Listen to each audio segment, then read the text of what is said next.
Les ensilages de maïs débutent dans le sud-ouest. Cédric Sablérol, polyculteur éleveur du Tarn, réalise ce chantier avec près d'un mois d'avance. Et cela dû aux fortes chaleurs, malgré une irrigation régulière de la parcelle. Puis on s'aperçoit que finalement, même avec l'irrigation, cette année, on a du mal à les tenir. Il faut tenir les cadences, sauf si on avait vraiment de gros volumes d'eau, mais ça sauve bien l'irrigation. Mais cette année, ça a été mis à rude épreuve et c'était une année assez compliquée. En tout, on a fait 5 passages d'eau avec 30 mm chaque fois.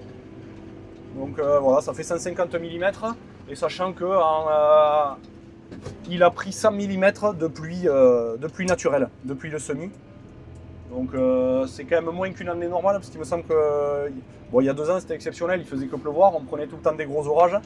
Mais je crois qu'on avait dépassé les 200 mm de pluie naturelle. Donc, puis avec des températures, c'est ça aussi qui joue, c'est que en fait mettre 30 mm d'eau quand il fait 32-33 degrés, c'est beaucoup mieux que de mettre 30 mm dès qu'il fait 42 degrés. Parce que Pour Cédric, l'ensilage est important pour l'alimentation de ses vaches durant l'année. Il espère donc pouvoir remplir son stock. là aujourd'hui on a 24 hectares à ensiler, on en avait déjà fait 10 de maïs en sec, donc on ne pouvait pas arroser, qu'on avait fait il y a 3 semaines. Et voilà, normalement une année, on va dire une année normale, il nous faut 22 hectares pour remplir les 2 silos, pour faire du stock, vraiment du stock pour tout le troupeau. L'an dernier, le maïs était joli, avec 18 hectares, ça a suffi. Et cette année, je compte en ensiler 34 pour être sûr vraiment d'avoir ce stock. De pas avoir C'est toujours un peu le problème chez les éleveurs, c'est s'assurer l'autonomie alimentaire et après, on verra s'il y a du plus, mais voilà, déjà s'assurer ça. Avec un mois d'avance, les maïs ne sont pas forcément mauvais, même s'il aurait pu attendre encore quelques jours. Les stades ont été plus vite là. Les degrés jour, il les a pris en peu de temps. Et voilà, entre l'irrigation, il commence à y avoir des restrictions, donc on n'aurait pas pu l'arroser trop longtemps.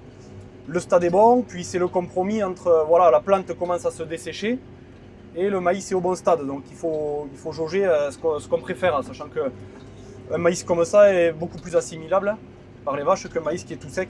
Donc nous, c'est ce qu'on recherche. Donc même si au niveau du grain, il manquerait encore peut-être, pas grand-chose, je pense qu'il manquerait 4-5 jours, mais voilà, il faut que l'entrepreneur soit disponible, les voisins, on fait de l'entraide, les voisins soient disponibles, que tout soit réuni, donc on fait au mieux, mais ouais, là on a bien un mois d'avance, quoi. À l'hectare, l'agriculteur estime 9 tonnes de matière sèche, une année spéciale pour lui avec un ensilage très tôt malgré un maïs tardif.